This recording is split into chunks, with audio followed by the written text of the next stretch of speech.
वो रात जब सुनील की लाश मिली थी, राघव धीरे धीरे आवाज दबाकर ये किस्सा सुना रहा था। कमरे में सिर्फ एक लालटेन जल रही थी। हवा में ठंडक थी और हर खामोशी कानों को चुभ रही थी। उसके सामने जितेन, अन्विता, रघुनाथ काका और पंडित कैलाश बैठे थे। राघव ने गहरी सांस ली और कहा, ये 2 साल पहले की बात है। ठीक यहीं इस गांव में रात के 2:30 हुए थे। सुनील का फोन आया था। आवाज कांप रही थी उसकी। राघव भाई, बचा लो मुझे। वो फिर से आई है, खिड़की पर खड़ी है, शादी का जोड़ा पहने, खून से भरी मांग। मैं उस वक्त ऑफिस क्वार्टर में था। मैंने जितेन को उठाया और दोनों सीधे सुनील के घर दौड़े। गांव के किनारे वो घर था। दरवाजा अंदर से बंद था, लेकिन अंदर से फर्नीचर गिरने की आवाजें आ रही थी। सुनील, दरवाजा खोल सुनील। अंदर से कोई जवाब नहीं आया। तभी खिड़की के शीशे पर खून का धब्बा छपा, जैसे किसी ने अंदर से हाथ मारा हो। जितेन ने दरवाजा तोड़ा।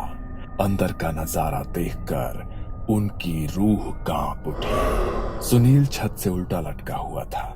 उसकी गर्दन पर शादी के जोड़े का लाल दुपट्टा बंधा था और दीवार पर बड़े बड़े अक्षरों में खून से लिखा था, मैं वापस आऊंगी। राघव के शब्द गले में अटक गए। कमरे में बैठी अन्विता के माथे से पसीना टपक रहा था। क्या पुलिस ने कुछ बताया?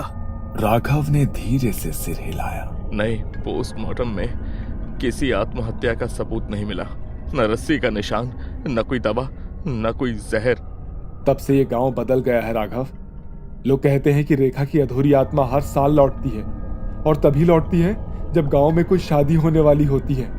अरे तुमने उसका नाम क्यों लिया? पागल हो क्या?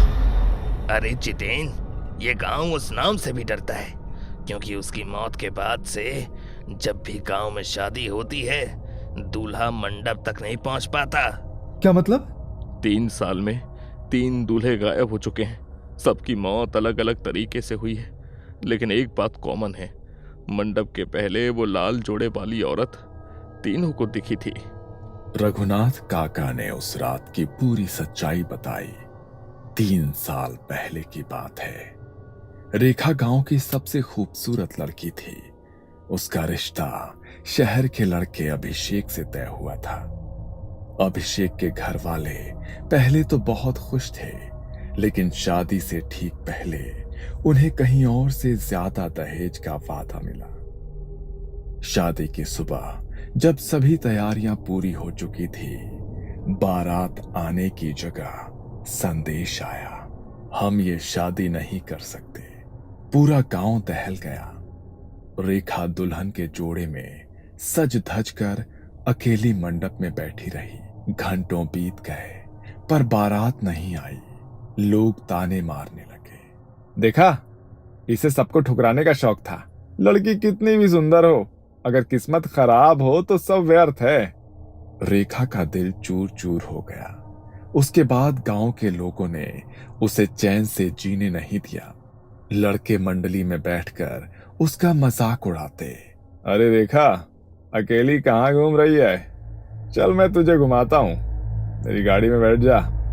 कुछ लोग उस पर गंदी नजर डालते। अब तो कोई तुझे अपनाएगा भी नहीं, किसी काम की ही नहीं रही। पर तू चाहे तो मैं तुझे रख लेता हूँ, तू मेरे काम की चीज है। गांव की औरतें भी उसे ताने देते।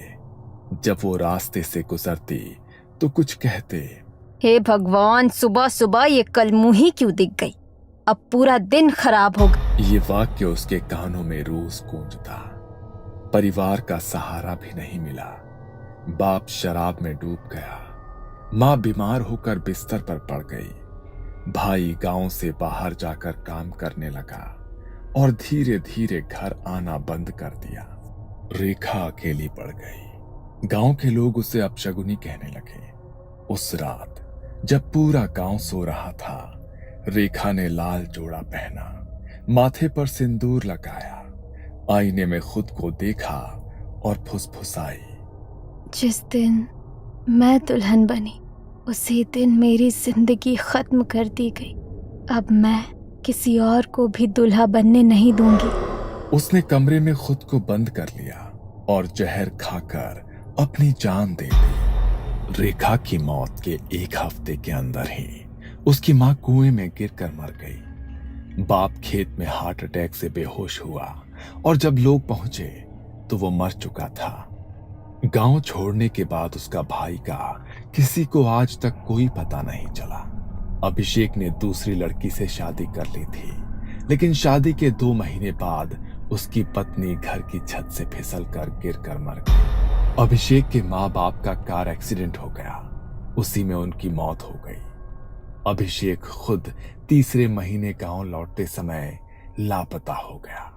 उसकी लाश नदी किनारे मिली। गर्दन पर कुछ कसकर बांधने के निशान थे, जैसे किसी ने उसका गला घोंटा हो या फांसी दे दी हो। रघुनाथ काका ने ठंडी सांस ली और सबकी आंखों में देखते हुए कहा, रेखा ने खुद की जान नहीं दी थी, उसने बदला लिया था और अब वो हर दूल्हे को वही सजा देती है जो उसे मिली थी। सुनील की मौत के बाद पूरे गांव पर जैसे कोई पाप का साया छा गया था। पिछले 2 सालों में किसी की भी शादी नहीं हुई थी। जहां पहले शादी ब्याह का मौसम आते ही हर गली सज जाती थी, वहीं अब सिर्फ सन्नाटा पसरा रहता था। लोग कहते थे, जिसने भी मंडप की राह पकड़ी उसने अगली सुबह नहीं देखी। गांव की औरतें जब कुएं पर पानी भरने जाती तो अक्सर एक दूसरे से फुसफुसाती, अगर बेटी जवान हो भी जाए तो क्या करे, यहाँ शादी का मतलब दूल्हे की मौत है। गांव के बुजुर्ग कहने लगे थे कि इस गांव की बेटियों की शादी अब बाहर ही करनी होगी। लेकिन इसी डर के बीच अचानक से एक खबर फैली, रिया की शादी तय हो गई है। रिया गांव के चौधरी हरिनाथ की इकलौती बेटी थी, पढ़ी लिखी, समझदार और बेहद ही खूबसूरत। उसकी सगाई अर्जुन से हुई थी। अर्जुन पास के कस्बे में इंजीनियर था, पढ़ा लिखा, आधुनिक सोच वाला और किसी भी अंधविश्वास पर भरोसा नहीं करने वाला। गांव वालों को हैरानी थी कि क्या अर्जुन और उसका परिवार सच में उस श्राप की कहानी से अनजान थे या फिर जानबूझकर उसे नजरअंदाज कर रहे थे। शादी की तारीख नजदीक आती जा रही थी। राघव, रघुनाथ काका और पंडित कैलाश बार बार चौधरी हरिनाथ को समझा रहे कि इस लड़की की शादी मत कराओ जब तक उस आत्मा का श्राप शांत ना हो जाए। लेकिन हरिनाथ का कहना था कि अर्जुन और उसका परिवार इन बातों पर विश्वास नहीं करते और वो शादी नहीं रोकना चाहते।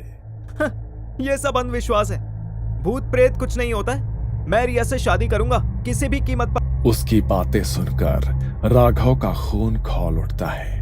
उसे याद था कि सुनील की मौत की रात उसने अपनी आंखों से क्या देखा था। वो औरत लाल जोड़े में, खून से भरी मांग, आधा चेहरा जला हुआ और हाथ में दुपट्टे की कसकर बंधी गांठ। राघव जानता था कि गांव के लोग चाहे चुप रहें, लेकिन रेखा की आत्मा अभी भी वही है और वो किसी भी दूल्हे को आसानी से मंडप तक नहीं पहुंचने देगी। शादी से एक दिन पहले की शाम थी। गांव के चौधरी हरिनाथ के घर बारात की तैयारियां जोरों पर थी। आंगन में रंगोली बनी थी, दीवारों पर लाइट्स टंगी थी, पूरा घर सजा हुआ था। अर्जुन को उसी शाम शादी का लाल जोड़ा देने के लिए रिया के घर जाना था। अर्जुन के पिता सूर्य कुमार उसके साथ चलने को तैयार होते हैं। अर्जुन बेटा, इतना अंधेरा हो गया है, अकेले मत जाओ, मैं भी साथ चलता हूँ। अर्जुन ने मुस्कुराकर उनकी बात टाल दी। चिंता मत करिए पापा, बस आधे घंटे की बात है, बाइक से जाऊंगा, जोड़ा दे दूंगा और लौट आऊंगा। आप यहीं शादी की तैयारी देखिए। सूर्य कुमार मान तो गए, लेकिन हल्दी वाली शाम अर्जुन को अकेले भेजने का उनका मन नहीं कर रहा था। अर्जुन बाहर आया, अपनी पुरानी बाइक पर बैठा और किक मारी, पर बाइक स्टार्ट नहीं हुई। उसने बार बार कोशिश की, पर इंजन खामोश। करीब 10 मिनट तक मशक्कत के बाद अर्जुन ने सोचा कि कोई बात नहीं, पैदल ही निकल जाता हूं। किसी को कुछ बताए बिना वो हाथ में लाल जोड़े का थैला लेकर गांव की तरफ बढ़ गया। शाम का समय था, लगभग 7 से 7:30 का समय होगा। डूबते सूरज की धीमी रोशनी में वो चलता जा रहा था। उसके मन में रिया को देखने के ख्याल से चेहरे पर खुशी थी। वो रिया के घर पहुंचा। उसने शादी का जोड़ा हरिनाथ के पास दिया। काका, तैयारी कैसी चल रही है? और वो रिया कहाँ है? अरे बेटा, तैयारियां तो चलती रहेंगी। तुम अकेले आए हो, तुम्हारे साथ कोई नहीं आया? पिताजी आ रहे थे, मैंने ही मना कर दिया। शादी की तैयारी भी देखनी है। वो मैं बाइक से आने ही वाला था। काफी देर तक कोशिश की, बाइक स्टार्ट नहीं हो रही थी, इसीलिए चलकर ही आ गया। अच्छा, रिया ऊपर है, उसकी मेहंदी चल रही है। क्या तुम्हें कुछ बात करनी है? नहीं नहीं काका, चलने दो, मैं निकलता हूँ। अंधेरा होने लगा है, टाइम से घर नहीं पहुंचा तो पापा परेशान हो जाएंगे। आसमान में बादल घिरे थे, चांद की रोशनी कहीं खो गई थी। गांव के बाहर जाते ही रास्ता घने पेड़ों के बीच से होकर जाता था। चारों ओर अजीब सी खामोशी थी, सिर्फ हवा में हिलती टहनियों की सरसर की आवाज गूंज रही थी। अर्जुन के कानों में लग रहा था जैसे कोई उसके पीछे चल रहा हो। वो रुका तो आवाज भी थम गई। वो फिर बढ़ा, फिर वही आवाज। उसका दिल तेजी से धड़कने लगा। उसने खुद को समझाया कि कोई बात नहीं, बस मेरा वहम है। लेकिन तभी उसने बहुत हल्की सी फुसफुसाहट की आवाज सुनी। अर्जुन ठिठक गया। उसने पीछे मुड़कर देखा, कोई नहीं। उसका गला सूख गया। उसने चलना तेज कर दिया। अचानक उसके पैरों के पास लाल चुनरी उड़ी और जाकर पेड़ की टहनी पर अटक गई। अर्जुन के पैरों की ताकत जैसे जम गई। धीरे धीरे उसने सिर उठाकर ऊपर देखा। दूर पुराने पीपल के पेड़ के नीचे एक औरत खड़ी थी, पूरे लाल शादी के जोड़े में, चेहरे पर घूंघट, हाथ में दुपट्टे की कसकर बांधी गांठ। अर्जुन की सांसें थम गई। उसने कांपते हुए पूछा, कौन हो तुम? वो औरत धीरे धीरे आगे बढ़ने लगी। उसके पांव जमीन को छू नहीं रहे थे, कुछ इंच ऊपर हवा में तैर रहे थे। अर्जुन की आंखों के सामने अंधेरा छाने लगा।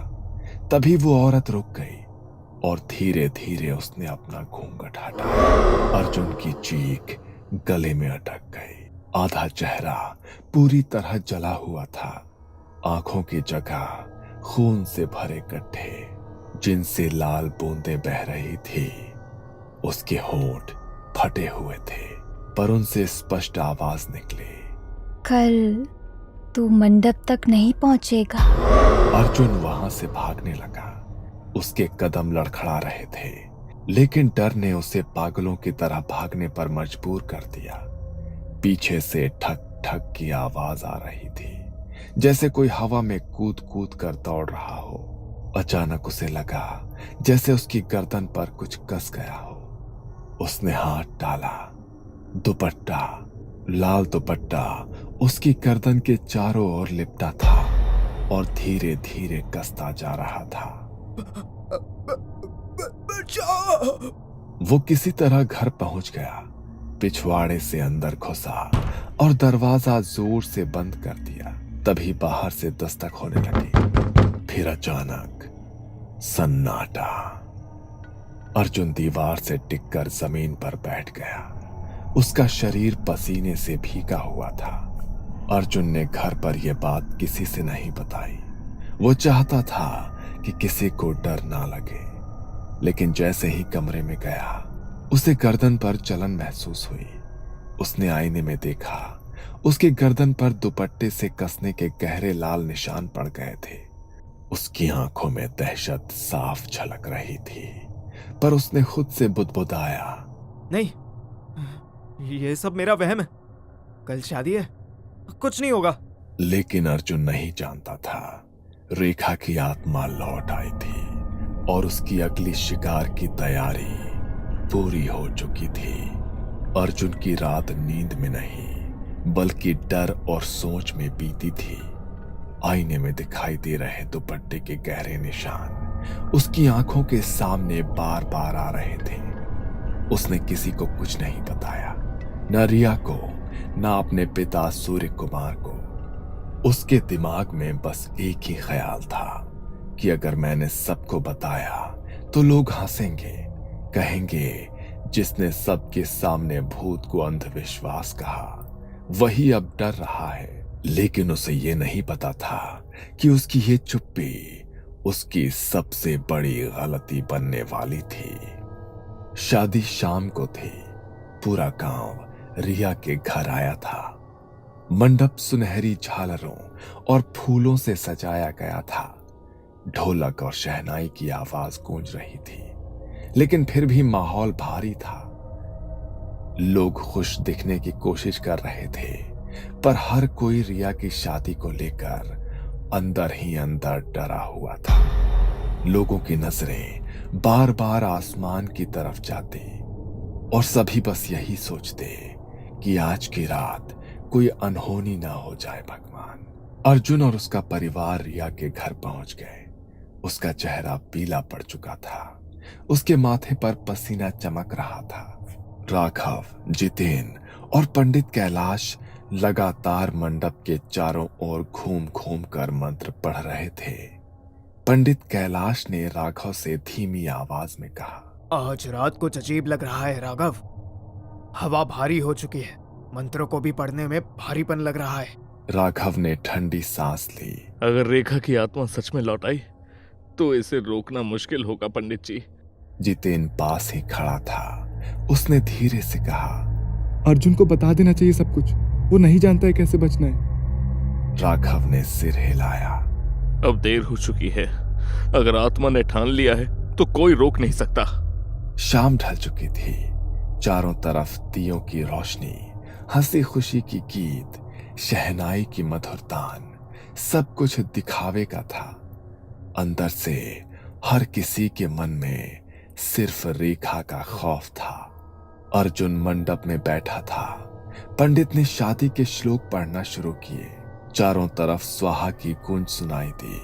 हवन की आग की लपटें ऊंची उठ रही थी। अचानक एक ठंडी हवा का झोंका आया और आग कांप उठी। फूल हवा में उड़ने लगे। अर्जुन का दिल जोर से धड़कने लगा। उसे लगा कि जैसे कोई पीछे खड़ा है।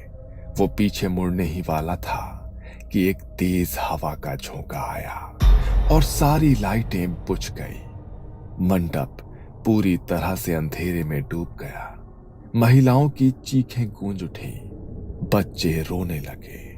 फिर एक औरत की तेज हंसी गूंजी।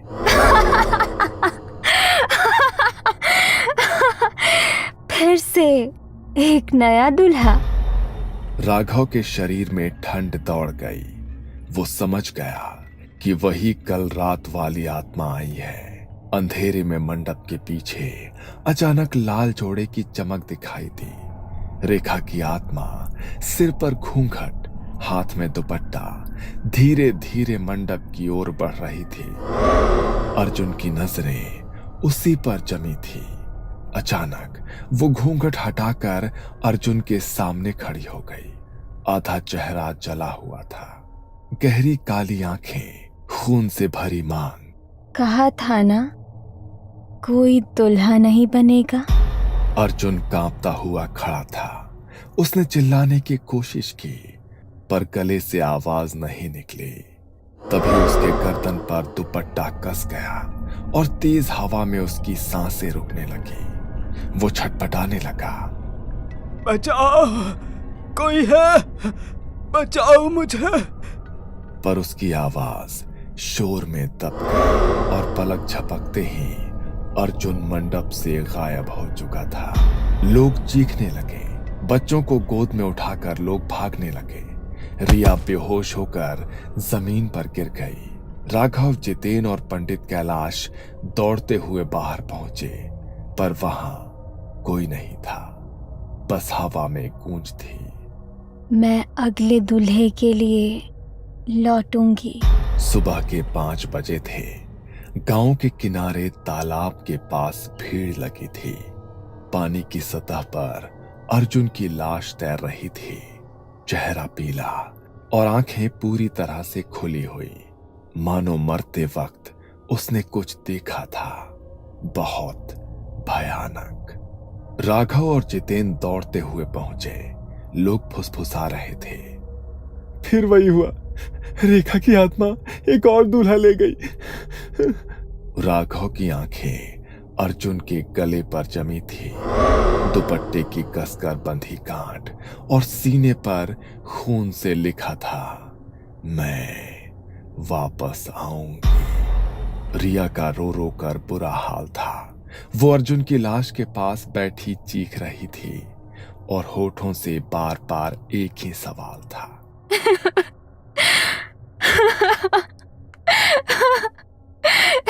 क्यों हर बार दूल्हा ही क्यों मरता है?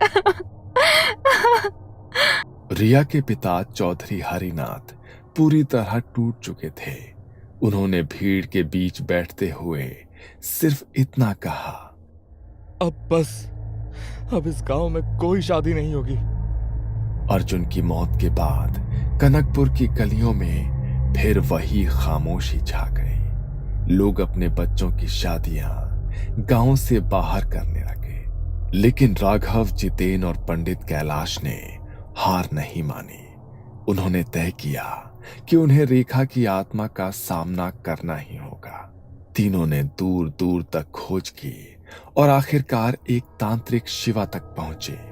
काले कपड़े, जटाजूट, गले में अस्थियों की माला, उसकी आंखें अंगारों जैसी लाल थी। शिवा ने उनकी सारी बातें सुनी और कहा, रेखा की आत्मा अधूरी है। उसकी आखिरी इच्छा दुल्हन बनना पूरी नहीं हुई। जब तक उसका यह अधूरापन नहीं मिटता, वो हर दूल्हे को मौत के घाट उतार कर रहे। लेकिन उसे रोका कैसे जाए? रेखा की आत्मा को शांत करने का एक ही तरीका है कि कैसे भी करके उसकी आत्मा की शादी करवानी होगी। सबसे ताजा आत्मा अर्जुन की है। उस रात गांव के बाहर घाट पर अनुष्ठान रखा गया। रात के ठीक 12 बजे चारों तरफ काली चादर सा सन्नाटा था। तालाब के किनारे 21 दिए जलाए गए।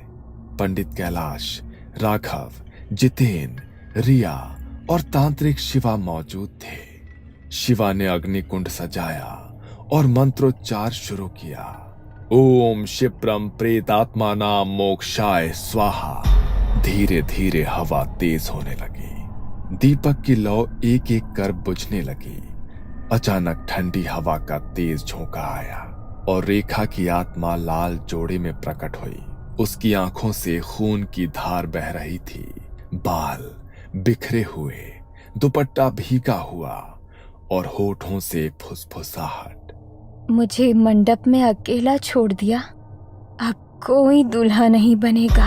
तभी शिवा ने ऊंची आवाज में मंत्र बोला, रेखा, अर्जुन की आत्मा को स्वीकार करो।